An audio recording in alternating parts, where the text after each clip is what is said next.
ಶ್ರೀ ಗುರುಭ್ಯೋ ನಮಃ.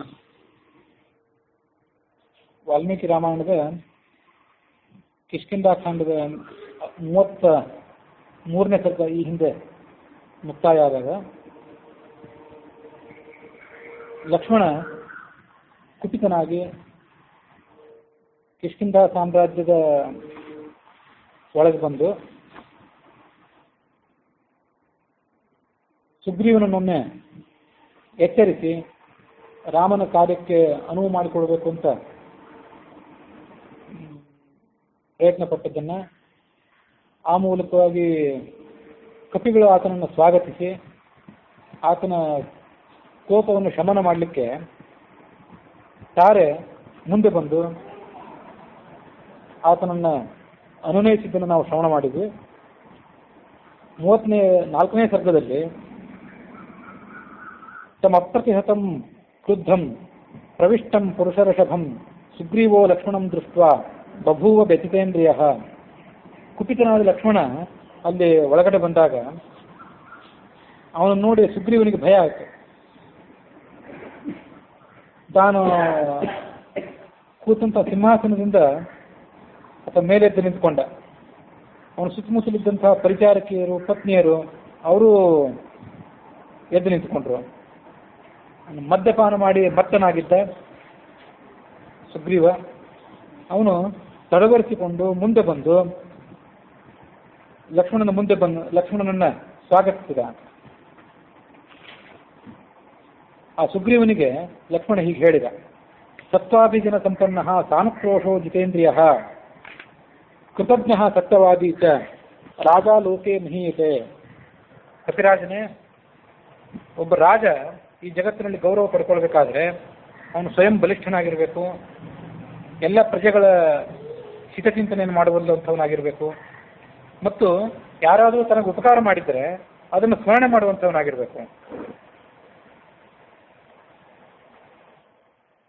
ಯಾವ ರಾಜ ಸ್ವಯಂ ಅಧಾರ್ಮಿಕನಾಗಿರ್ತಾನೋ ಮತ್ತು ತನ್ನ ಮಿತ್ರರು ಮಾಡಿದಂಥ ಉಪಕಾರವನ್ನು ಸ್ಮರಣೆ ಮಾಡ್ಕೊಳ್ಳೋದಿಲ್ವೋ ಅಂಥ ರಾಜನಿಗೆ ಯಾವ ಬೆಲೆಯೂ ಇಲ್ಲ. ಅಂಥ ಕ್ರೂರಿಯಾದಂಥ ರಾಜನಿಗಿಂತ ಬೇರೆ ವ್ಯಕ್ತಿ ಯಾರೂ ಇಲ್ಲವೇ ಇಲ್ಲ.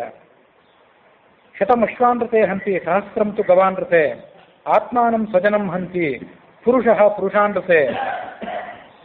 ಶಾಸ್ತ್ರ ಏನು ಹೇಳ್ತದಂದ್ರೆ, ಅಶ್ವಾನೃತೆ ಹಂತಿ, ಕುದುರೆಯನ್ನು ದಾನ ಮಾಡ್ತೀನಿ ಅಂತ ಹೇಳಿದ್ರೆ, ಈ ಶ್ಲೋಕದಲ್ಲಿ ಮುಂದೆಲ್ಲ ಯಾವ್ಯಾವ ವಸ್ತುವನ್ನು ನೀವು ದಾನ ಮಾಡ್ತೀನಿ ಅಂತ ಹೇಳಿರ್ತೀರಿ, ಆ ದಾನ ಮಾಡಲಿಕ್ಕೆ ತಪ್ಪಿದ್ರೆ ನಿಮಗೇನು ದೋಷ ಅಂತ ಅನ್ನೋದನ್ನ ಈ ಮುಂದಿನ ಶ್ಲೋಕ ವಿವರಿಸಿ ಹೇಳ್ತೇವೆ.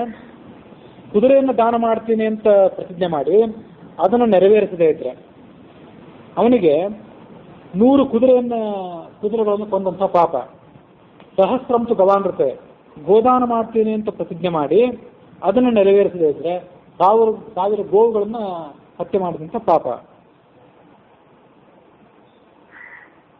ಮತ್ತೆ ಯಾವನಾದ್ರೂ ಒಬ್ಬ ಪುರುಷನಿಗೆ ಉಪಕಾರ ಮಾಡ್ತೀನಿ ಅಂತ ಪ್ರತಿಜ್ಞೆ ಮಾಡಿ ಆ ಮೂಲಕವಾಗಿ ನಡ್ಕೊಳ್ಳೋದೇ ಇದ್ರೆ ಆತ್ಮಹತ್ಯೆ ಮಾಡಿಕೊಂಡ ಪಾಪ. ಮತ್ತು ಸ್ವಜನರನ್ನ, ತನ್ನ ಬಾಂಧವರನ್ನ, ಬಂಧುಗಳನ್ನ, ಮಿತ್ರರನ್ನ ಕೊಂದಂಥ ಪಾಪ. ಆತ್ಮಾನಂ ಸ್ವಜನಂ ಹಂತಿ ಪುರುಷಃ ಪುರುಷಾನೃತೆ. ಅನೃತ ಅಂದ್ರೆ ಸುಳ್ಳು. ಮತ್ತೊಬ್ಬ ಪುರುಷನಿಗೆ ಏನಾದರೂ ಕೊಡ್ತೇನೆ ಅಂತ ಹೇಳಿ ಅದರಂತೆ ನಡ್ಕೊಳ್ಳದೇ ಇದ್ರೆ, ಸುಳ್ಳು ಹೇಳಿದ್ರೆ ಈ ದೋಷ. ಹಾಗಾಗಿ ಕೃತಜ್ಞನಿಗೆ ಬೇರೆ ಯಾವುದೇ ಶಿಕ್ಷೆನೇ ಈ ಜಗತ್ತಿನಲ್ಲಿಲ್ಲ. ಕೃತಜ್ಞ ಸರ್ವಭೂತಾನಾಂ ಸಹ ವಧ್ಯ ಪ್ಲವಗೇಶ್ವರ. ಅವನಿಗೆ ವಧೆನೇ ಅವನಿಗೆ ಒಂದೇ ಪರಿಹಾರ.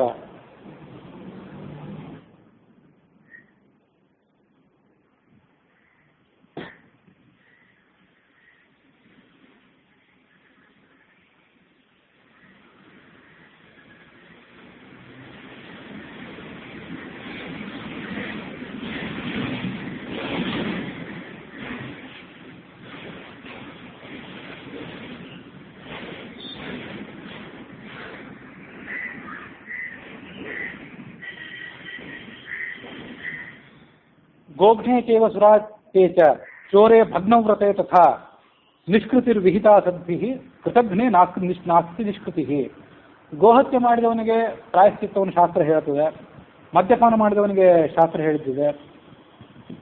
ಕಳ್ಳತನ ಮಾಡಿ ಆ ಮೂಲಕವಾಗಿ ಭ್ರಷ್ಟನಾದವನಿಗೆ ಶಾಸ್ತ್ರೋಕ್ತವಾದ ಪ್ರಾಯಶ್ಚಿತ್ತ ಇದೆ. ಕೃತಜ್ಞನೇ ನಾಸ್ತಿ ನಿಷ್ಕೃತಿ. ಕೃತಜ್ಞನಿಗೆ ಮಾತ್ರ ಯಾವುದೇ ಪ್ರಾಯಶ್ಚಿತ್ತ ಇಲ್ಲವೇ ಇಲ್ಲ. ಅವನಿಗಿರೋ ಒಂದೇ ಶಿಕ್ಷೆ ಅಂದರೆ ವಧೆ.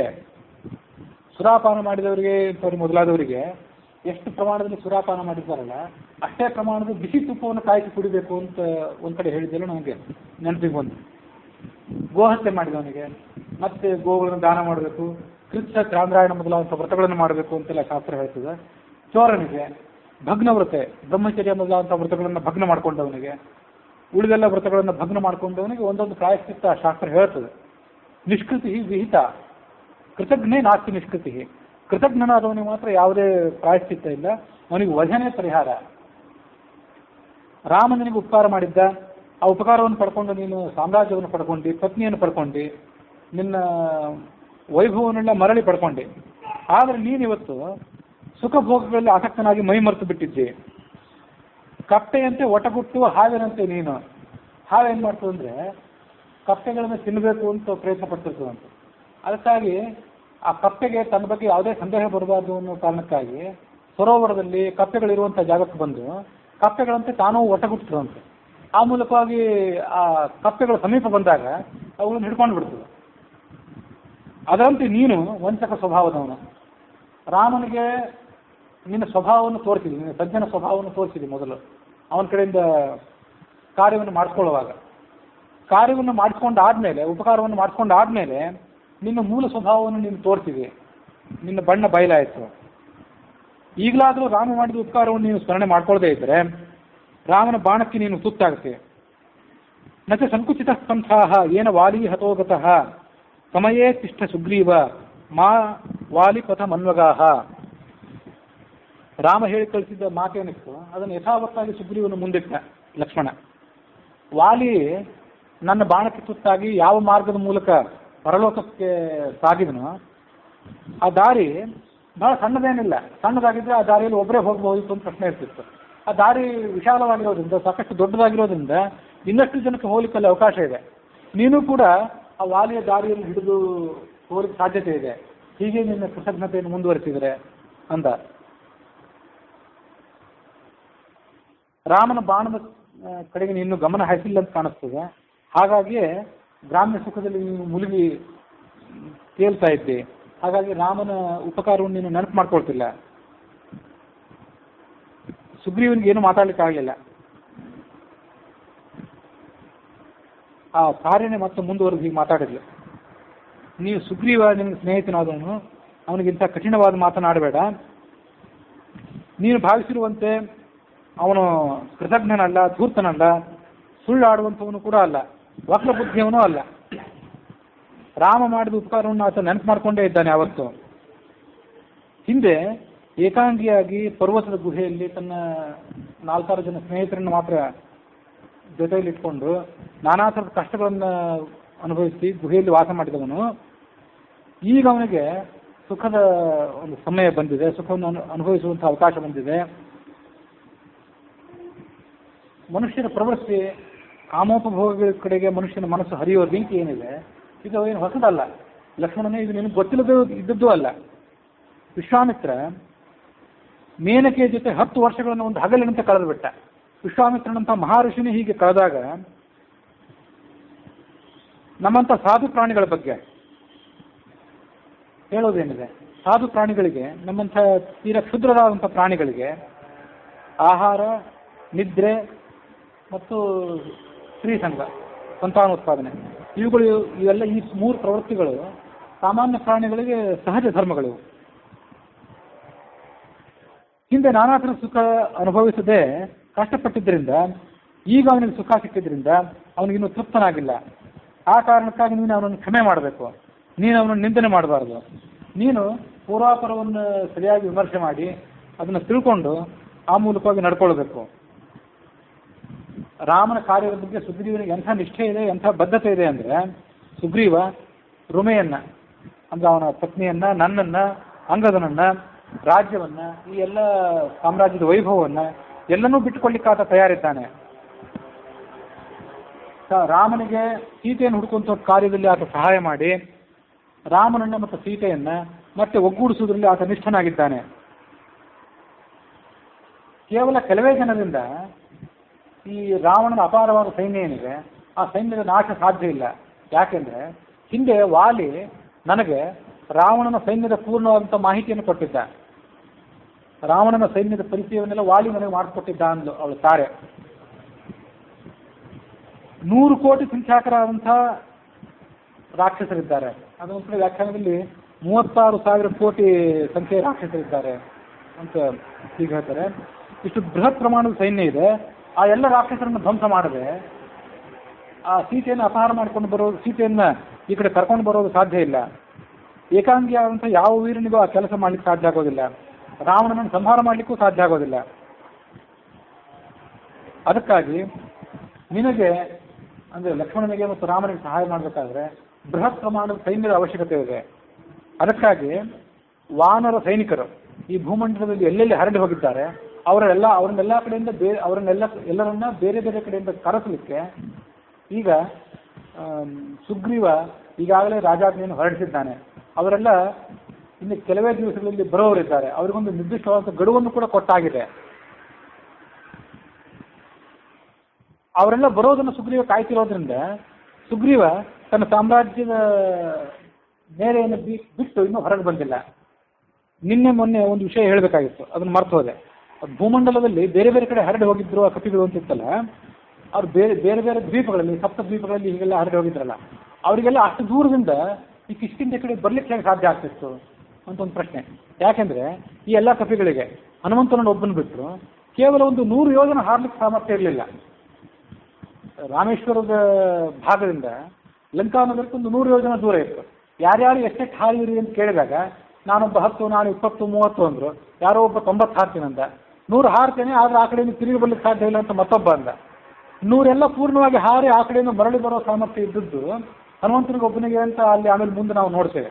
ಹಾಗೆಲ್ಲ ಇದ್ದಾಗ ಸಪ್ತದ್ವೀಪಗಳಲ್ಲಿ ಇದ್ದಂಥ ಕಪಿಗಳೆಲ್ಲ ಅಷ್ಟು ದೂರದಿಂದ ಹೇಗೆ ಬರ್ತಾರೆ ಅನ್ನೋ ಒಂದು ಪ್ರಶ್ನೆಯನ್ನು ಮಾಡಿಕೊಂಡು ತಾತ್ಪರ್ಯ ವ್ಯಾಖ್ಯಾನದಲ್ಲಿ ವಾದಿರಾಜ ಸ್ವಾಮಿಗಳು ಆ ಸಪ್ತದ್ವೀಪಗಳಲ್ಲಿ ಬೇರೆ ಬೇರೆ ಕಡೆ ಕಪಿಗಳಿದ್ರಲ್ಲ, ಅವರು ತಾವು ಯಾವ್ಯಾವ ದ್ವೀಪದಲ್ಲಿ ವಾಸ ಮಾಡ್ತಿದ್ರಲ್ಲ ಅಲ್ಲಿಂದ ಕಿಷ್ಕಿಂಧ ಸಾಮ್ರಾಜ್ಯದ ಕಡೆ ಬರುವಾಗ ಅದು ಅಖಂಡವಾದಂತಹ ಜಲಭಾಗ ಇರಲಿಲ್ಲ ಅಂತ. ಅಲ್ಲಿ ನಡುವೆ ಸಣ್ಣ ಸಣ್ಣ ದ್ವೀಪಗಳಿತ್ತು, 10 ಯೋಜನಕ್ಕೆ, 50 ಯೋಜನಕ್ಕೆ, 30 ಯೋಜನಕ್ಕೆ ಹೀಗೆಲ್ಲ.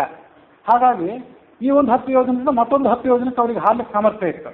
ಹೀಗೆ ಹಾರಿಕೊಂಡು ವಿಶ್ರಾಂತಿ ತೆಗೆದುಕೊಂಡು ಕಿಷ್ಕಿಂಧ ಕಡೆಗೆ ಬರಲಿಕ್ಕೆ ಅವರಿಗೆ ಒಂದು ಅನುಕೂಲ ಆಗುವಂತೆ ಸಾಧ್ಯತೆ ಇತ್ತು. ಹಾಗೆ ಅವರು ಎಲ್ಲರೂ ಕೂಡ ಬರುವವರಾಗಿದ್ದರು ಅಂತ ತಾತ್ಪರ್ಯ ವ್ಯಾಖ್ಯಾನದಲ್ಲಿ ವಾದಿರಾಜ ಸ್ವಾಮಿಗಳು ಸಮಾಧಾನ ಮಾಡ್ತಾರೆ. ಅಥವಾ ಕೆಲವು ಕಡೆ ಕೆಲವೊಂದು ಬಾರಿ ಹನುಮಂತರೇ ಅವರಿಗೆ ಅಂಥ ಸಾಮರ್ಥ್ಯ ಕೊಟ್ಟಿದ್ದಂತ ಕಪಿಗಳಿಗೆಲ್ಲರಿಗೂ. ರಾಮನ ಕಾರ್ಯಕ್ಕಾಗಿ ನೀವೆಲ್ಲರೂ ಮೊದಲಿಗೆ ಕಿಷ್ಕಿಂಧೆ ಬಂದು ಸೇರಬೇಕು. ನಿಮ್ಮ ವಾಸಸ್ಥಳದಿಂದ, ಹಿಮಾಲಯ ಪರ್ವತದಿಂದ, ಕೈಲಾಸದಿಂದ, ಅಂಜನ ಪರ್ವತದಿಂದ, ಉದಯಾಚಲ, ಅಸ್ತಾಚಲದಿಂದ ಬೇರೆ ಬೇರೆ ಕಡೆಗೆ ಕಪಿಗಳೆಲ್ಲ ಬರ್ತಾರೆ ಅಂತ ಮುಂದೆ ನಾವು ನೋಡ್ತೇವೆ. ಅವರೆಲ್ಲ ಮೊದಲು ಇಲ್ಲಿ ಬಂದು ಸೇರಬೇಕು. ಇಲ್ಲಿ ತನಕ ಬಂದು ಸೇರಲಿಕ್ಕೆ ಅವರಿಗೆ ಬೇಕಾದ ಸಾಮರ್ಥ್ಯ ಹನುಮಂತನ ಬೆಂಬಲದಿಂದ ಸಿಕ್ಕಿತ್ತಂತೆ. ಹನುಮಂತನ ಬೆಂಬಲದಿಂದ ಇಲ್ಲಿ ಆ ಸಾಮರ್ಥ್ಯ ಬಂದದ್ದು. ಮುಂದೆ ಆ ಲಂಕಾನಗರ ತನಕ 100 ಯೋಜನೆ ಹಾರಲಿಕ್ಕೆ ಯಾಕೆ ಅದು ಬರಲಿಲ್ಲ ಅಂದರೆ ಅಲ್ಲಿ ಹನುಮಂತನ ಮೂಲಭೂತವಾದ ಹನುಮಂತನ ಶಕ್ತಿ ವ್ಯಕ್ತ ಆಗಲಿಕ್ಕಾಗಿ ಅಲ್ಲಿ ಹನುಮಂತ ಆ ಉಳಿದವರಿಗೆ ಆ ಸಾಮರ್ಥ್ಯವನ್ನು ಕೊಡಲಿಲ್ಲ. ಇಲ್ಲಿ ಮಾತ್ರ ಬಂದು ಸೇರಲಿ, ಅವರು ಮೊದಲು ಭೂಮಂಡಲದಲ್ಲಿ ಹರಡಿ ಹೋಗಿದ್ದಂಥ ಕಪಿಗಳೆಲ್ಲ ಬಂದು ಸೇರಲಿ, ಅದಕ್ಕಾಗಿ ಅವರಿಗೆ ನಾನು ಸ್ವಲ್ಪ ಸಹಾಯ ಇರಲಿ. ಮುಂದೆ ಸೀತೆಯನ್ನು ಹುಡುಕುವಂಥ ಕೆಲಸವನ್ನು ನಾನು ಏಕಾಂಗಿಯಾಗಿ ಮಾಡಿ ನಾನು ಶಕ್ತಿಯನ್ನು ಸಾಬೀತು ಮಾಡ್ತೀನಿ ಅಂತ ಹನುಮಂತ ಭಾವಿಸಿದಂತೆ. ಹೀಗೆ 2 ಕಾರಣಗಳು. ನಡುವೆ ಸಣ್ಣ ಪುಟ್ಟ ದ್ವೀಪಗಳಿತ್ತು. ಆ ದ್ವೀಪಗಳಿಂದ ಒಂದು ದ್ವೀಪದಿಂದ ಮತ್ತೊಂದು ದ್ವೀಪಕ್ಕೆ ಹಾರಿ ಅಲ್ಲಲ್ಲಿ ವಿಶ್ರಾಂತಿ ತೆಗೆದುಕೊಂಡು ಕಿಷ್ಕಿಂಧ ಕಡೆಗೆ ಬಂದರು ಅಂತ ಒಂದು ಸಮಾಧಾನ. ಅಥವಾ ಎಷ್ಟೇ ದೂರ ಇದ್ರೂ ಆ ದೂರವನ್ನು ಹನುಮಂತನ ಆಶೀರ್ವಾದದಿಂದ ಅವರು ದಾಟಿ ಬಂದರು ಅಂತ ಎರಡೇ ಒಂದು ಸಮಾಧಾನ. ಹೀಗೆ ಅವರೆಲ್ಲ ಕಪಿಗಳಿಗೂ ಬರಬೇಕಾಗಿದೆ. ಅದಕ್ಕಾಗಿ ಸುಗ್ರೀವ ಅವರನ್ನು ಕಾಯುತ್ತಿದ್ದಾನೆ ಅಂದಳು ತಾರ. ನಿರ್ದಿಷ್ಟ ಗಡುವು ಕೊಟ್ಟಿದ್ದಾನೆ. ಆ ದಿನ ಅವರೆಲ್ಲ ಇಲ್ಲಿ ಬರುವವರಿದ್ದಾರೆ. 1000 ಕೋಟಿ ಕರಡಿಗಳು, 100 ಕೋಟಿ ಗೋಲಾಂಗೂಲಗಳು. ಗೋಲಾಂಗೂಲ ಅಂದರೆ ಹಿಂದೊಂದು ಹೇಳಿದ್ದೆ, ಅವು ಕಪಿಗಳೇ, ಆದರೆ ಅವುಗಳ ಬಾಲ ಮಾತ್ರ ಉಳಿದ ಕಪಿಗಳಂತಿಲ್ಲದೆ ಈ ಆಕಳುಗಳ ಬಾಲದಂತೆ ಇರುವಂಥ ಒಂದು ಅಪರೂಪದ ವಿದ್ಯಮಾನ. ಅಂಥ ಕಪಿಗಳೆಲ್ಲ ಇಲ್ಲಿ ಬರುವವರಿದ್ದಾರೆ. ಅದಕ್ಕಾಗಿ ಸುಗ್ರೀವ ಅವರನ್ನು ಕಾದಿದ್ದಾನೆ. ಇಷ್ಟೆಲ್ಲ ತಿಳಿದುಕೋ, ಈಗಾಗಲೇ ಸುಗ್ರೀವ ಆಜ್ಞೆ ಹೊರಡಿಸಿದ್ದಾನೆ, ಅವರೆಲ್ಲ ಬರುವವರಿದ್ದಾರೆ, ರಾಮನ ಕಾರ್ಯ ಆರಂಭ ಆಗೋದಿದೆ. ಇನ್ನು ಮೇಲಾದರೂ ನೀನು ಸಮಾಧಾನ ಪಡಬೇಕು. ನೀನು ಹೀಗೆ ಸುಗ್ರೀವನ ಮೇಲೆ ಕಣ್ಣು ಕೆಂಪು ಮಾಡಿರೋದ್ರಿಂದ ಸುಗ್ರೀವನ ಅಂತಃಪುರದ ಸ್ತ್ರೀಯರಿಗೆಲ್ಲ ಜಂಗಾಭರಣ ಉಡುಗಿ ಹೋಗಿದೆ, ಎಲ್ಲ ಹೆದರ್ಕೊಂಡ್ಬಿಟ್ಟಿದ್ದಾರೆ, ಮನುಷ್ಯನ ಶಾಂತಿಯನ್ನು ಕಳ್ಕೊಂಡಿದ್ದಾರೆ. ವಾಲಿ ವಧೆ ಆದ ಬಳಿಕ ಮತ್ತೊಂದು ಅಂತ ಅನಾಹುತ ಏನಾದ್ರು ಬಂದಿದ್ದೋ ಏನೋ ಅಂತ ಅವರೆಲ್ಲ ಚಿಂತಾಕ್ರಾಂತರಾಗಿದ್ದಾರೆ, ನೀನು ಸಮಾಧಾನ ಮಾಡಿಕೊಳ್ಬೇಕು ಅಂತ ಹೇಳಿದ್ದವಳು. ಲಕ್ಷ್ಮಣ ಆ ಮಾತನ್ನು ಕೇಳಿ ಸ್ವಲ್ಪ ಶಾಂತನಾದ. ಲಕ್ಷ್ಮಣ ಶಾಂತ ಆಗಿದ್ದನ್ನು ನೋಡಿ ಸುಗ್ರೀವನಿಗೂ ಕೂಡ ಭಯ ಹೋಯಿತು. ಹೇಗೆಂದ್ರೆ ಮನುಷ್ಯನಾದವನು ಸ್ನಾನ ಮಾಡಿದ ಮೇಲೆ ಒದ್ದೆ ಬಟ್ಟೆಯನ್ನು ಕಳಚಿ ಒಣ ಬಟ್ಟೆಯನ್ನು ಉಟ್ಕೋತಾನಲ್ಲ, ಹಾಗಾದಂತೆ ಆಯಿತು ಸುಗ್ರೀವನಿಗೆ. ಒದ್ದೆ ಬಟ್ಟೆಯನ್ನು ಕಳಚುವಂತೆ ತನ್ನ ಭಯ ಆತಂಕಗಳನ್ನು ದೂರ ಮಾಡಿಕೊಂಡ. ಲಕ್ಷ್ಮಣನ ನೋಡಿ ಮುಂದಿನ ಮಾತು ಹೇಳಿದ, ನನ್ನ ಸಂಪತ್ತು ಕೀರ್ತಿ ಎಲ್ಲ ಹಾಳಾಗಿ ಹೋಗಿತ್ತು, ಮತ್ತೊಮ್ಮೆ ಸಾಮ್ರಾಜ್ಯ ನನ್ನ ಕೈಗೆ ಬಂದಿತ್ತು ಅನ್ನೋ ಭರವಸೆನೇ ನನಗಿರಲಿಲ್ಲ. ರಾಮ ಅಂತ ದೊಡ್ಡ ಉಪಕಾರ ಮಾಡಿದ್ದಾನೆ, ಅದಕ್ಕೆ ಪ್ರತ್ಯುಪಕಾರ ಮಾಡುವಂಥ ಸಾಮರ್ಥ್ಯ ನನಗೇನಿದೆ. ರಾಮ ನನ್ನ ಸಹಾಯವನ್ನೇನು ಕೋರಿದ್ದಾನಲ್ಲ, ಇದು ಕೇವಲ ನೆಪ.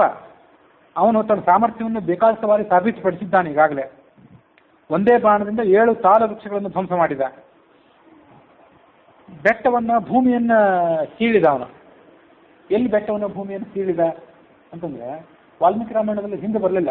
ಆ ದುಂದುಬಿ ಅಸ್ಥಿಪಂಜರ ಇತ್ತಲ್ಲ, ಅದನ್ನು ಕಾಲಿನಿಂದ ತಿಮ್ಮಿದ್ನಲ್ಲ, ತಿಮ್ಮಿದಾಗ ಅದು ಭೂಮಿಯನ್ನು ಭೇದಿಸಿಕೊಂಡು ಪಾತಾಳಕ್ಕೆ ಹೋಗಿ ಅಲ್ಲಿ ಕುಮುಗಿ ಅನ್ನೋ ಒಂದು ಗುಂಪಿನ ರಾಕ್ಷಸರೇನಿದ್ರು ಅವರನ್ನು ಧ್ವಂಸ ಮಾಡಿತ್ತು ಅಂತ ತಾತ್ಪರ್ಯಗಳನ್ನೇ ಹೇಳಿತ್ತು. ಅದಕ್ಕೆ ವಾಲ್ಮೀಕಿ ರಾಮಾಯಣದಲ್ಲಿ ಸೂಚನೆ ಇದ್ದಿರಬೇಕು. ಎಲ್ಲಿ ಭೂಮಿಯನ್ನು ಎಲ್ಲಿ ಸೀಳಿತ್ತು ಅಂತ ನೇರವಾಗಿ ವಾಲ್ಮೀಕಿ ರಾಮಾಯಣದಲ್ಲಿ ಬಂದಿರಲಿಲ್ಲ. ಅಂತ ರಾಮನಿಗೆ ನಾವು ಕಪಿಗಳು ಸಹಾಯ ಏನು ಮಾಡೋದಿದೆ? ರಾವಣನನ್ನು ಸಂಹಾರ ಮಾಡಲಿಕ್ಕೆ ಮುಂದೆ ಹೋಗ್ತಾನೆ, ನಾವು ಸುಮ್ಮನೆ ಆತನನ್ನು ಹಿಂಬಾಲಿಸ್ತೇವೆ ಅಷ್ಟೇ. ನನ್ನಿಂದ ಸಲಿಗೆಯ ಕಾರಣದಿಂದಲೋ ಮತ್ತೆ ಸ್ನೇಹದ ಕಾರಣದಿಂದಲೂ ಏನಾದರೂ ಅಪಚಾರ ನಡೆದಿದ್ರೆ ನೀವು ಅದನ್ನು ಕ್ಷಮೆ ಮಾಡಬೇಕು. ತಪ್ಪು ಮಾಡದೇ ಇದ್ದವರು ಜಗತ್ತಿನಲ್ಲಿ ಯಾರಿದ್ದಾರೆ, ನೀವು ಅದನ್ನು ಕ್ಷಮಿಸಬೇಕು ಅಂತ ಕೇಳ್ಕೊಂಡ ಅವನು.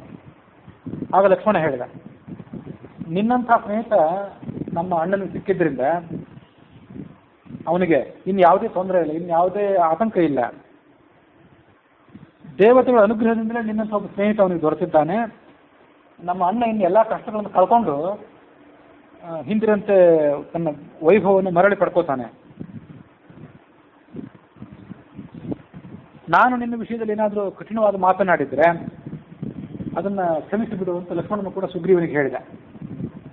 ಸುಗ್ರೀವ ಅದಾದ ಬಳಿಕ ಹನುಮಂತನಿಗೆ ಹೇಳಿದ, ಈಗಾಗಲೇ ನೀಲ ಅನ್ನುವಂಥ ಕಪಿಯನ್ನು ಕಳಿಸಿದ್ದ, ಅದನ್ನು ನಿನ್ನೆ ಮೊನ್ನೆ ದಿವಸ ಶ್ರವಣ ಮಾಡಿದ್ವಿ. ನೀಲ ಅನ್ನೋ ಕಪಿಯನ್ನು ಕಳಿಸಿ ಇನ್ನು 15 ದಿವಸದಲ್ಲಿ ಬೇರೆ ಬೇರೆ ಕಡೆ ಇರುವಂಥ ಕಪಿಗಳೆಲ್ಲ ಬರಬೇಕು ಅಂತ ಆಜ್ಞೆ ಹೊರಡಿಸಿದ್ದ. ಅವಸರದ ಕಾರಣಕ್ಕಾಗಿ ಮತ್ತೊಮ್ಮೆ ಹನುಮಂತನಿಗೆ ಆಜ್ಞೆ ಮಾಡಿದ, ಮತ್ತೆ ಕಪಿಗಳನ್ನು ಕೊಟ್ಟು ಕಳಿಸು, ಇಲ್ಲೆಲ್ಲಿದ್ದಾರೋ ಕಪಿಗಳೆಲ್ಲ ಕರೆಸು ಅಂತ ಹೇಳಿದ. ಮಹೇಂದ್ರ ಪರ್ವತ, ಹಿಮವಂತ ಪರ್ವತ, ವಿಂಧ್ಯ, ಕೈಲಾಸ, ಮಂದರ ಪರ್ವತ, ಈ 5 ಪರ್ವತಗಳಲ್ಲಿ ಯಾರ್ಯಾರು ವಾಸ ಮಾಡ್ಕೊಂಡಿದ್ದಾರೆ ವಾನರರು ಅವರೆಲ್ಲ ಬರಲಿ. ಎಣ್ಣೆ ಕೆಂಪು ಬಣ್ಣದ ವಾನರರು, ಬಾಲಸೂರ್ಯನಂತೆ ಕಂಗೊಳಿಸುವಂಥ ವಾನರರು ಎಲ್ಲೆಲ್ಲಿದ್ದವರು ಅವರೆಲ್ಲ ಬರಲಿ. ಎಲ್ಲರನ್ನೂ ಸಾಮ, ದಾನ, ಭೇದ, ದಂಡ ಈ ಉಪಾಯಗಳಿಂದ ಅವರನ್ನು ಒಲಿಸಿ ಯಾರ್ಯಾರು ಯಾವ್ಯಾವ ಉಪಾಯಕ್ಕೆ ಬಗ್ತಾರೋ ಅದಂತ ಅವರನ್ನು ಇಲ್ಲಿ ಕರೆದುಕೊಂಡು ಬಾ. ಉದಯಾಚಲದಲ್ಲಿ ಸೂರ್ಯ ಉದಯಿಸುವಂಥ ಪರ್ವತ ಇದೆಯಲ್ಲ, ಅಲ್ಲಿ ಸಾಯಂಕಾಲದ ಮೋಡದಂತೆ ಬಣ್ಣ ಇದ್ದವರು ಕೆಲವರು ಕಪಿಗಳಿದ್ದಾರೆ. ಪದ್ಮಾಸಾಲ ಅಂತ ಮತ್ತೊಂದು ಪ್ರದೇಶ, ಅಲ್ಲಿಯೂ ಭಯಂಕರ ಪರಾಕ್ರಮಿಗಳು ಕಪಿಗಳಿದ್ದಾರೆ, ಅವರು ಬರಲಿ. ಅಂಜನ ಪರ್ವತದಲ್ಲಿ ಕಪ್ಪು ಬಣ್ಣದ ಕಪಿಗಳಿದ್ದಾರೆ, ಅವರು ಬರಲಿ. ಮಹಾಶೈಲ ಅಂತ ಒಂದು ಪರ್ವತ, ಅಲ್ಲಿ ಗುಹೆಗಳಲ್ಲಿ ಬಂಗಾರದ ಕಾಂತಿ ಇದ್ದ ವಾನರರಿದ್ದಾರೆ, ಅವರು ಬರಲಿ. ಮೇರು ಪರ್ವತದಲ್ಲಿ ಕೆಲವು ಕಪಿಗಳಿದ್ದಾರೆ, ಧೂಮ್ರ ಪರ್ವತ ಅಂತ ಜಾಗ, ಅಲ್ಲಿದ್ದವರು ಬರಲಿ. ಮಹಾರುಣ ಅನ್ನುವಂಥ ಜಾಗ, ಅಲ್ಲಿರುವಂಥ ಕಪಿಗಳು ಅವರೆಲ್ಲ ಮಹಾಪರಾಕ್ರಮಿಗಳು. ಮಧು, ಮೈರೇಯ ಅನ್ನುವಂಥ ನಾನಾ ಥರದ ಮದ್ಯಗಳನ್ನು ನಿತ್ಯ ಪಾನ ಮಾಡಿ ಅವರೆಲ್ಲ ದರ್ಪ ಉಳ್ಳವರಾಗಿದ್ದಾರೆ, ಅವರೆಲ್ಲ ಬರಲಿ. ಯಾವ್ಯಾವ ತಪಸ್ವಿಗಳ ಪ್ರದೇಶದಲ್ಲೂ ಕೆಲವು ಕಡೆ ಕಪಿಗಳಿದ್ದಾರೆ, ಸುತ್ತಮುತ್ತಲು ಹರಡಿರುವಂಥ ಅರಣ್ಯದಲ್ಲಿದ್ದಾರೆ, ಅವರನ್ನೆಲ್ಲ ಬೇಗ ಬೇಗ ಕರೆಸು. ನಮ್ಮಲ್ಲಿರುವಂಥ ಕಪಿ ನಾಯಕರು ಅಲ್ಲಿ ಹೋಗಿ ಅವ್ರನ್ನ ಕರ್ಕೊಂಡು ಬರಲಿ. ಕೆಲವು ಕಪಿಗಳು ಕಾಮಾಸಕ್ತರಾಗಿ ತಮ್ಮೆಲ್ಲ ಕರ್ತವ್ಯವನ್ನು ಮರೆತು ಇಲ್ಲಿಗೆ ಬರೋದನ್ನು ವಿಳಂಬ ಮಾಡಬಹುದು, ಅಂಥವ್ರನ್ನು ಕೂಡ ಬೇಗ ಕರೆಸು ಅಂತ ಹೇಳಿದ ಸುಗ್ರೀವ. ಯಾರು ನಾನು ಹೇಳಿದಂಥ ಅವಧಿಯಲ್ಲಿ ಇನ್ನು 10 ದಿವಸಗಳಲ್ಲಿ ಇಲ್ಲಿ ಬರೋದಿಲ್ವೋ ಅವರೆಲ್ಲರೂ ಮರಣದಂಡನೆಗೆ ಗುರಿಯಾಗ್ತಾರೆ. ಅಂದರೆ ಆ 15 ದಿವಸಗಳ ಕಾಲ ಕೊಟ್ಟಿದ್ನಲ್ಲ, ನೀಲ ಅನ್ನುವಂಥ ಕಪಿಯನ್ನು ಕಳಿಸಿದ್ದ. ಆ ನೀಲನನ್ನು ಕಳಿಸಿದ ಮೇಲೆ 5 ದಿವಸ ಆದ್ಮೇಲೆ ಲಕ್ಷ್ಮಣ ಬಂದಿದ್ದಿರಬೇಕು. ಅದಕ್ಕಾಗಿ ಮತ್ತೆ 10 ದಿವಸದ ಗಡಿಗೆ ಕೊಟ್ಟ ಅಂತ ನನ್ನ ಆಲೋಚನೆ. ಅಂತೂ ಹಿಂದೆ 15 ದಿವಸ ಅಂತ ಹೇಳಿದ್ದ, ಈಗ 10 ದಿವಸ ಅಂತ ಹೇಳಿದ. ಆ ನೀಲನನ್ನು ಕಳಿಸಿದ್ದಕ್ಕೂ ಹನುಮಂತನಿಗೆ ಮತ್ತೊಮ್ಮೆ ಹೇಳಿ ಸಂದೇಶ ಕಳಿಸಿದ್ದಕ್ಕೂ 5 ದಿವಸದ ಅಂತರ ಆಗಿದ್ದಿರಬೇಕು ಅಂತ ಆಲೋಚನೆ. 1,00,000 ಕೋಟಿ ಸಂಖ್ಯೆಯ ವಾನರೆಲ್ಲ ಈಗಲೇ ಹೋಗಿ ಅವ್ರನ್ನ ಕರ್ಕೊಂಡು ಬರಲಿ. ಹನುಮಂತ ಆ ಸುಗ್ರೀವನ ಮಾತನ್ನು ಕೇಳಿ ವಾನರನ್ನು ಎಲ್ಲಾ ದಿಕ್ಕುಗಳಿಗೂ ಕಳಿಸಿದ.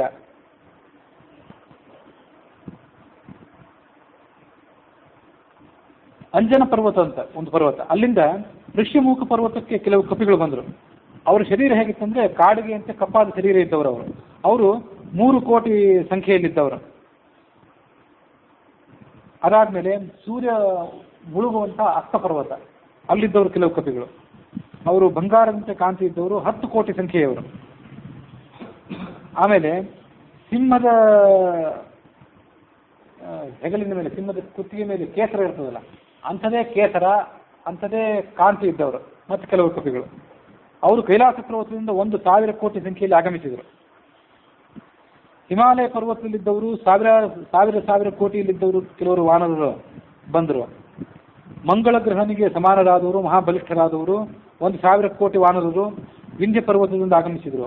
ಕ್ಷೀರಸಾಗರ ತೀರದಿಂದ ಹಂಗೆ ಮರದ ತೋಪಿನಲ್ಲಿದ್ದವರು ಕೆಲವರು, ತೆಂಗಿನ ತೋಟದಲ್ಲಿ ವಾಸ ಮಾಡಿಕೊಂಡಿದ್ದವರು ಕೆಲವರು, ಅವರೆಲ್ಲ ದೊಡ್ಡ ದೊಡ್ಡ ಸಂಖ್ಯೆಯಿಂದ ಕೂಡಿದವರಾಗಿ ರಾಮನ ಕಡೆಗೆ ಆಗಮಿಸಿದರು.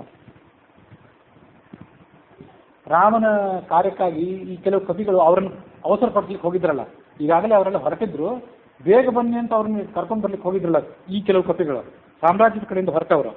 ಅವರು ಅಲ್ಲೊಂದು ದೊಡ್ಡ ವೃಕ್ಷ ನೋಡಿದ್ರಂತೆ. ಆ ವೃಕ್ಷ ದೇವತೆಗಳ ಸನ್ನಿಧಾನ ಇದ್ದಿದ್ದು, ದೇವತೆಗಳಿಗೂ ಮನಸ್ಸಿಗೆ ಆಹ್ಲಾದ ಉಂಟು ಮಾಡುವಂಥದ್ದು. ಹಿಂದೊಮ್ಮೆ ಅಲ್ಲಿ ಈಶ್ವರನ ದೇವತಾತ್ಮಕ ಒಂದು ಯಜ್ಞ ನಡೆದಿತ್ತು, ಮಹೇಶ್ವರನ ಕುರಿತು ಯಜ್ಞ. ಆ ಯಜ್ಞ ಬಹಳ ದೀರ್ಘಕಾಲ ನಡೆದಿದ್ದರಿಂದ ಹಾಲು, ಮೊಸರು, ಆಜ್ಯ, ಚರು ಅಂದರೆ ಯಜ್ಞದಲ್ಲಿ ಹಾಕಬೇಕಾದಂಥ ಆಹುತಿ, ಅದು ಒಂದು ಹಳೆನೇ ಅಲ್ಲಿ ಹರಿದು ಬಿಟ್ಟಿತ್ತು. ಅದೆಲ್ಲ ಹರಿದು ಅದೆಲ್ಲ ಭೂಗರ್ಭದಲ್ಲಿ ಹುದುಗಿ ಹೋಗಿ ಅದರ ಮೂಲಕವಾಗಿ ನಾನಾ ರೀತಿಯಾದ ಗಡ್ಡೆ ಗೆಣಸುಗಳು ಬೆಳೆದು ಬಿಟ್ಟಿದ್ವು. ಹೀಗೆ ಆ ಪವಿತ್ರವಾದಂತಹ ಗಡ್ಡೆ ಗೆಣಸುಗಳು ಆಗಿಬಿಟ್ಟಿದ್ವು. ಅವನು ಕೂಡ ಆ ಪವಿತ್ರವಾದಂತಹ ಆಜ್ಯ, ಚರುವಿನ ಮೂಲಕವಾಗಿ ಹುಟ್ಟಿದ್ದಾದ್ರಿಂದ ಅವನ್ನ ಈ ವಾನರರು ನೋಡಿದ್ರು, ಕರ್ಕೊಂಡು ಬರ್ಲಿಕ್ಕೆ ಹೋದವರು. ಅದ್ರ ಮಹತ್ವ ಎಂತಾಗಿತ್ತು ಅಂದ್ರೆ ಸುಮ್ಮನೆ ಸಾದಾ ಹೊಟ್ಟೆ ತುಂಬಿಸುವಂಥದ್ದು ಅಲ್ಲ ಅದು. ಅದನ್ನೇನಾದ್ರೂ ತಿಂದ್ರೆ 1 ತಿಂಗಳ ಕಾಲ ಹಸಿವು ನೀರಡಿಕೆ ಇಲ್ಲ, ತೃಪ್ತನಾಗಿರ್ತಿದ್ದ. ಅದಕ್ಕಾಗಿ ಕರ್ಕೊಂಡು ಬರ್ಲಿಕ್ಕೆ ಹೋದಂಥ ಕಪಿನಾಯಕರು ಆ ಗಡ್ಡೆ ಗೆಣಸುಗಳನ್ನ, ಹಣ್ಣುಗಳನ್ನ, ಸಂಜೀವಿನಿ ಮೊದಲಾದಂತಹ ದಿವ್ಯ ಔಷಧಗಳನ್ನ ಎಲ್ಲ ದೊಡ್ಡ ದೊಡ್ಡ ಮೂಟೆಗಳನ್ನು ಕಟ್ಕೊಂಡ್ರು. ಸುಗ್ರೀವನಿಗೆ ಉಳಿದ ಕಪಿಗಳಿಗೆ ಇದನ್ನೆಲ್ಲ ಒಯ್ದು ಕೊಡೋಣ ಅಂತೇಳಿ ಅಲ್ಲಿದ್ದಂತಹ ಸುಗಂಧಯುಕ್ತವಾದಂತಹ ಹೂಗಳನ್ನು ಸಂಗ್ರಹ ಮಾಡಿಕೊಂಡ್ರು. ಮತ್ತೆ ಕಪಿಗಳ ಕಡೆ ಹೋದ್ರು, ಉಳಿದ ಕಪಿಗಳ ಕಡೆ. ಅವ್ರ ಕಡೆ ಹೋಗಿ ಬೇಗ ಬೇಗ ಹೊರಡಿ ಅಂತ ಅವ್ರನ್ನೆಲ್ಲ ಪ್ರಚೋದನೆ ಮಾಡಿದರು. ಪ್ರಚೋದನೆ ಮಾಡಿ ಮತ್ತೊಂದು ಮುಹೂರ್ತದಲ್ಲಿ ಸುಗ್ರೀವ ಇದ್ದ ಕಡೆ ಬಂದು ತಲುಪಿದರು. ಸುಗ್ರೀವನಿಗೆ ಹೇಳಿದರು, ಆ ಗಡ್ಡೆ, ಗೆಣಸು, ಫಲ, ಮೂಲ, ಹೂವು ಅದನ್ನೆಲ್ಲ ಸುಗ್ರೀವನಿಗೆ ಅರ್ಪಣೆ ಮಾಡಿದ್ರು. ನಿನ್ನ ಆಜ್ಞೆಯಂತೆ ನಾವಿಲ್ಲಿಂದ ಹೊರಟು ಎಲ್ಲಾ ಪರ್ವತ, ನದಿ, ಸಮುದ್ರ, ಅರಣ್ಯ ಎಲ್ಲಾ ಕಡೆ ಸಂಚಾರ ಮಾಡಿ ಎಲ್ಲಾ ವಾನರರಿಗೆ ನಿನ್ನ ಆಜ್ಞೆಯನ್ನು ತಿಳಿಸಿದ್ವಿ. ಎಲ್ಲಾ ವಾನರರು ಇಷ್ಟರಲ್ಲೇ ಇಲ್ಲಿಗೆ ಬರೋರಿದ್ದಾರೆ. ಈಗ ಆ ಕಪಿನಾಯಕರು ಹೇಳಿದ್ದನ್ನೆಲ್ಲ ಮಾತನ್ನು ಕೇಳಿ ಆ ಕಪಿಶ್ರೇಷ್ಠರು ಕೊಟ್ಟಂತಹ ಗಡ್ಡೆ ಗೆಣಸುಗಳನ್ನ ಇವನ್ನೆಲ್ಲವನ್ನು ಆತ ಸ್ವೀಕಾರ ಮಾಡಿ ಅವರನ್ನ ಸಮಾಧಾನ ಪಡಿಸಿದ, ಅವರನ್ನು ಬೀಳ್ಕೊಟ್ಟ.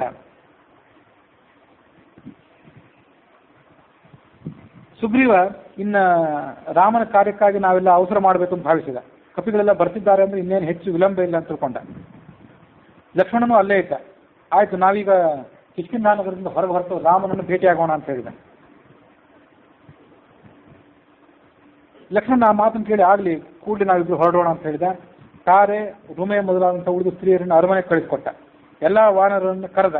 ಅವರೆಲ್ಲ ಬಂದ ಮೇಲೆ ನಾನು ಪಲ್ಲಕ್ಕಿಯನ್ನು ಸಿದ್ಧಗೊಳಿಸಿರಿ ಅಂತ ಅವ್ರಿಗೆ ಆಜ್ಞೆ ಮಾಡಿದ. ಅದೊಂದು ಬೃಹದಾಕಾರದ ಪಲ್ಲಕ್ಕಿಯನ್ನು ಅವರು ವ್ಯವಸ್ಥೆ ಮಾಡಿದರು. ಆ ಪಲ್ಲಕ್ಕಿಯಲ್ಲಿ ಮೊದಲು ಲಕ್ಷ್ಮಣನ್ ಕೂತ್ಕೊಳ್ಳಿಕ್ಕೆ ಹೇಳಿದ ಸುಗ್ರೀವ. ಆತ ಕೂತ್ಕೊಂಡ ಮೇಲೆ, ಸುಗ್ರೀವನು ಕೂತ್ಕೊಂಡ ಮೇಲೆ ಉಳಿದ ವಾನರರು ಆ ಪಲ್ಲಕ್ಕಿಯನ್ನು ಹೊತ್ಕೊಂಡ್ರು. ಮುಂದೆ ಒಂದೇ ಮಾಗದರು ಸುಗ್ರೀವನ ಲಕ್ಷ್ಮಣನ ಪರಾಕ್ರಮವನ್ನು ಪ್ರಶಂಸೆ ಮಾಡ್ತಾ ಮುಂದೆ ಹೋಗ್ತಿದ್ರು. ರಾಮ ಇದ್ದಂಥ ಪ್ರದೇಶಕ್ಕೆ ಅವ್ರು ಬಂದರು. ಅಲ್ಲಿ ಬಂದ ಕೂಡಲೇ ಪಲ್ಲಕ್ಕಿಯನ್ನು ವಾನರರು ಕೆಳಗಿಳಿಸಿದ್ರು. ರಾಮನ ಸನ್ನಿಧಿಗೆ ಬಂದು ಸುಗ್ರೀವ ಕೈ ಮುಗಿದು ನಿಂತ್ಕೊಂಡ. ರಾಮ ಸುಗ್ರೀವ ಬಂದಿದ್ದನ್ನು ನೋಡಿ ಸಮಾಧಾನ ಹೊಂದಿದ. ಸುಗ್ರೀವ ರಾಮನ ಪಾದಕಮಲಗಳಿಗೆ ನಮಸ್ಕಾರ ಮಾಡಿದ. ರಾಮ ಅವನನ್ನು ಆಲಿಂಗನ ಮಾಡಿಕೊಂಡ. ಧರ್ಮಮರ್ಥಂಚ ಕಾಮಂಚ ಕಾಲೇ ಯಸ್ಸು ನಿಷೇವತೆ ವಿಭಜ್ಯ ಸತತಂ ವೀರ ಸ ರಾಜ ಹರಿಸತ್ತಮ. ಕಪೀಶ್ವರನೇ, ಈ ಜಗತ್ತಿನಲ್ಲಿ ಧರ್ಮ, ಅರ್ಥ ಮತ್ತು ಕಾಮ ಇವುಗಳನ್ನು ಸರಿ ಕಾಲೋಚಿತವಾಗಿ ಯಾರು ಸೇವನೆ ಮಾಡ್ತಾರೆ, ಯಾವ ಕಾಲದಲ್ಲಿ ಕಾಮ, ಯಾವ ಕಾಲದಲ್ಲಿ ಧರ್ಮ, ಯಾವ ಕಾಲದಲ್ಲಿ ಅರ್ಥ ಸೇವನೆ ಮಾಡಬೇಕು ಹಾಗೆ ಸೇವನೆ ಮಾಡಬೇಕು. ಅದರಂತೆ ಅವ್ರು ಸೇವನೆ ಮಾಡ್ತಾರೋ ಅವನು ರಾಜ ಅಂತ ಅನ್ಕೋತಾನೆ. ಹಾಗಂತ ಸೂಕ್ಷ್ಮವಾಗಿ ಆ ಸುಗ್ರೀವನನ್ನು ಚುಚ್ಚಿದ ಆತ. ಯಾವ ಕಾಲದಲ್ಲಿ ಕಾಮವನ್ನು ಅನುಭವಿಸಬೇಕು ಅದೇ ಕಾಲದಲ್ಲಿ ವೈಭೋಗವನ್ನು ಅನುಭವಿಸಬೇಕು.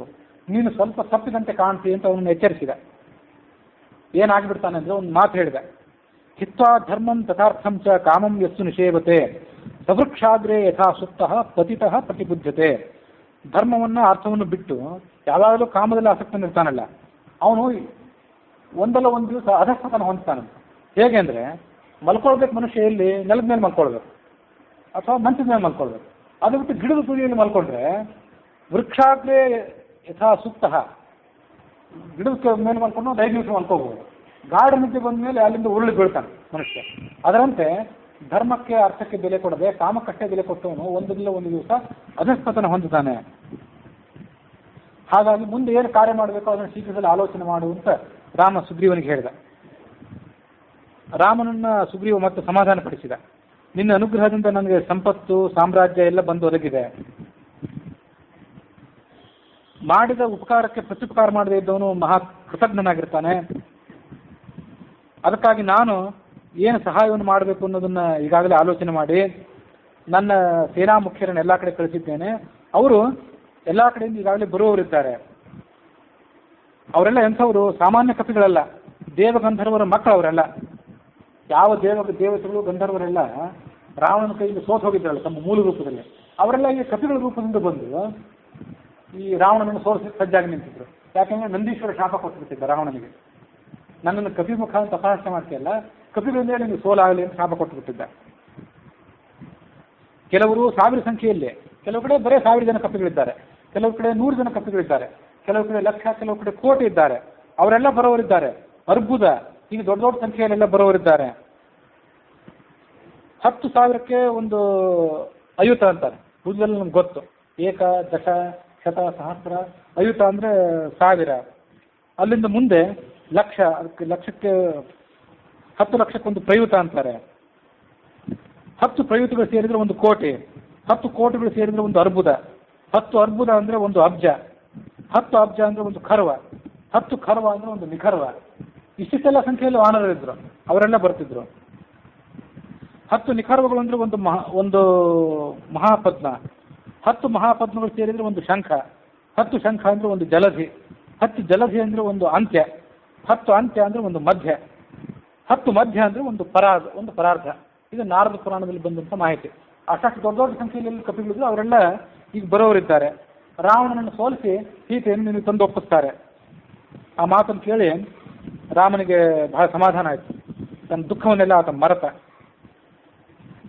ಸುಗ್ರೀವನನ್ನು ಆಲಿಂಗನ ಮಾಡ್ಕೊಂಡಂತೆ. ಸುಗ್ರೀವ ಇಂದ್ರ ಮಳೆಗರಿತಾನೆ, ಅದರಲ್ಲೇನು ದೊಡ್ಡ ಆಶ್ಚರ್ಯ ಇಲ್ಲ. ಇದೊಂದು ಕೆಲಸನೇ ಮಳೆಗಳೆಯೋದು. ಭೂಮಿ ಮೇಲೆ ಮಳೆಗರಿತಾನೆ, ಸಸ್ಯ ಸಮೃದ್ಧಿ ಕಾರಣನಾಗ್ತಾನೆ. ಸೂರ್ಯ ತನ್ನ ಬಿಸಿಲನ್ನು ಭೂಮಿಗೆ ಕೊಟ್ಟು ಆ ಮೂಲಕವಾಗಿ ಸಸ್ಯ ಸಮೃದ್ಧಿ ಕಾರಣ ಆಗ್ತಾನೆ. ಅದು ಏನು ದೊಡ್ಡ ಆಶ್ಚರ್ಯ ಅಲ್ಲ. ಚಂದ್ರ ತನ್ನ ಕಿರಣಗಳಿಂದ ರಾತ್ರಿಯನ್ನು ಶೋಭಾಯಮಾನವನ್ನಾಗಿ ಮಾಡ್ತಾನೆ. ಇದು ಇಂದ್ರ, ಚಂದ್ರ, ಸೂರ್ಯನ ಸ್ವಭಾವ. ಇದು ನಿನ್ನಂಥ ಮಿತ್ರರು ಸಮಯ ಬಂದಾಗ ಮಿತ್ರರಾದವರಿಗೆ, ಆಪ್ತರಾದವರಿಗೆ, ಹಿತೈಷಿಗಾದವರಿಗೆ ಉಪಕಾರ ಮಾಡೇ ಮಾಡ್ತಾರೆ. ಇದರಲ್ಲೂ ಏನು ದೊಡ್ಡ ಆಶ್ಚರ್ಯವಿಲ್ಲ. ನಿನ್ನ ಸ್ವಾಭಾವಿಕವಾದ ಸ್ವರೂಪ ಇದು. ನಿನ್ನ ಸಹಾಯದಿಂದ ನಾನು ಯಾವ ಶತ್ರುವನ್ನು ಬೇಕಾದ್ರೂ ಕೂಡ ಗೆಲ್ಲಬಲ್ಲೆ. ಹೀಗೆ ರಾಮ ಸುಗ್ರೀವರು ಮಾತಾಡ್ತಿದ್ದಾಗಲೇ ಸುತ್ತಮುತ್ತಲು ಬಲವಾದಂಥ ಧೂಳು ವ್ಯಾಪಿಸ್ಕೊಂಡಿತ್ತು. ಎಲ್ಲ ಕಡೆ ಕತ್ತಲು ಕವಿದು ಬಿಡ್ತಂತೆ. ಭೂಮಿ ಕೂಡ ನಡುಗಿತ್ತು ಆ ವಾನರರ ಪಾದಾಘಾತಕ್ಕೆ. ವಾನರೆಲ್ಲ ಬರ್ಲಿಕ್ಕೆ ಪ್ರಾರಂಭ ಮಾಡಿದರು. ಕ್ಷಣಾರ್ಧದಲ್ಲಿ ಇಡೀ ಸುತ್ತಮುತ್ತಲಿನ ಪ್ರದೇಶ ಎಲ್ಲ ಕಪಿಗಳಿಂದ ಮುಚ್ಚಿ ಹೋಗಿಬಿಡ್ತು. ನಿಮಿಷ ಮಾತ್ರದಲ್ಲಿ ನದಿ ತೀರದಲ್ಲಿ, ಪರ್ವತದಲ್ಲಿ, ಸಮುದ್ರ ತೀರದಲ್ಲಿ ವಾಸ ಮಾಡುವಂಥ ಎಲ್ಲ ಕಪಿಗಳು ಬಂದು ಮುಟ್ಟಿದ್ರು. ಒಬ್ಬೊಬ್ಬರದ್ದು ಒಂದೊಂದು ಬಣ್ಣ, ಒಬ್ಬೊಬ್ಬರದ್ದು ಒಂದೊಂದು ಆಕಾರ, ಒಬ್ಬೊಬ್ಬರದ್ದು ಒಂದೊಂದು ಶಕ್ತಿ. ಶತಬಲಿ ಎನ್ನುವಂಥ ಒಬ್ಬ ವಾನರ ಅಲ್ಲಿಗೆ ಬಂದ.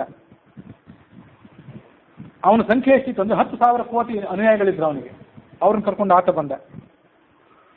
ಇನ್ನು ಮೇರು ಪರ್ವತದಂತೆ ಕಂಗೊಳಿಸುವಂಥವನು ಮತ್ತೊಬ್ಬ ಕಪಿ, ಅವನು ಯಾರಂದ್ರೆ ಸುಷೇಣ. ಅವನು ತಾರೆ ಅಪ್ಪ. ತಾರೆ ಅಂದ್ರೆ ಮುಂದೆ ಮೊದಲು ವಾಲಿಯ ಪತ್ನಿ ಆಗಿದ್ದವಳು, ಅವಳ ಅಪ್ಪ ಅವನು. ಇವನು ಯಮನ ಅಂಶ. 1000 ಕೋಟಿ ವಾನರ ಜೊತೆ ಬಂದ ಅಲ್ಲಿಗೆ. ಮುಂದೆ ರುಮಾ ಇದ್ದಲ್ಲ, ಅವಳ ಅಪ್ಪ, ಅವನ ಹೆಸರನ್ನು ಕೂಡ ತಾರ ಅಂತೇಳಿ, ಸುಗ್ರೀವನ ಮಾವ. ಅವನು 1000 ಕೋಟಿ ಕಪಿಗಳ ಜೊತೆ ಅಲ್ಲಿಗೆ ಬಂದ.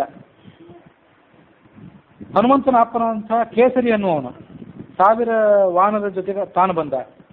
ಗೋಲಾಂಗೂಲಗಳು ಅಂತ ಮತ್ತೊಂದು ಕಪಿಗಳ ಜಾತಿ. ಅವರಿಗೆ ನಾಯಕ ಗವಾಕ್ಷ ಅನ್ನೋ ಕಪಿ 1000 ಕೋಟಿ ಕಪಿಗಳನ್ನು ಕರೆದುಕೊಂಡು ಬಂದ. ಧೂಮ್ರ ಅಂತೊಬ್ಬ ಕರಡಿಗಳ ನಾಯಕ. ಅವನ ಗಮನಿಸ್ಬೇಕು ನಾವು. ಜಾಂಬು ಅಂತ ಒಬ್ಬನೇ ಕರಡಿಗಳ ನಾಯಕ ಅಲ್ಲ, ಇವನು ಒಬ್ಬ ಇದ್ದ. ಕರಡಿಗಳ ಸೈನ್ಯವೇ ದೊಡ್ಡದಿತ್ತಲ್ಲ, ಅದಕ್ಕೂ ನಾಯಕರು, ಉಪನಾಯಕರು ಅವರೆಲ್ಲ ಬಹಳ ಜನ ಇದ್ದಿರಬೇಕು.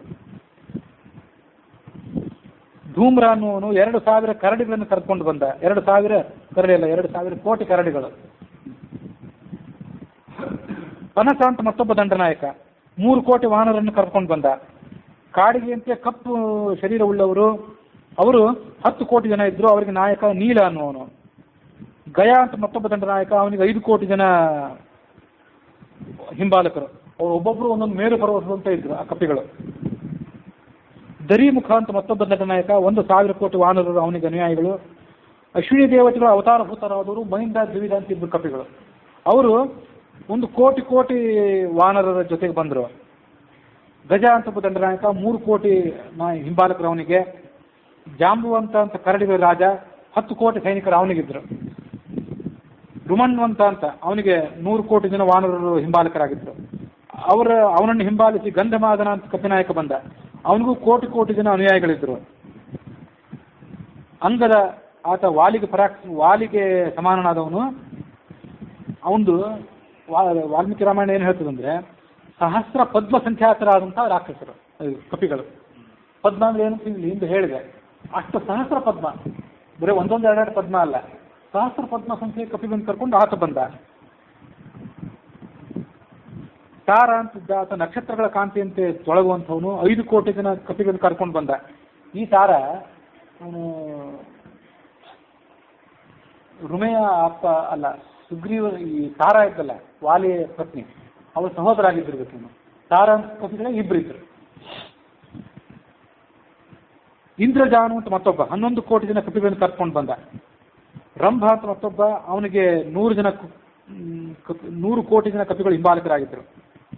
2 ಕೋಟಿ ಜನ ಕಪಿಗಳು ದುರ್ಮುಖ ಅನ್ನೋವನ್ನು ಹಿಂಬಾಲಿಸ್ಕೊಂಡು ಬಂದರು.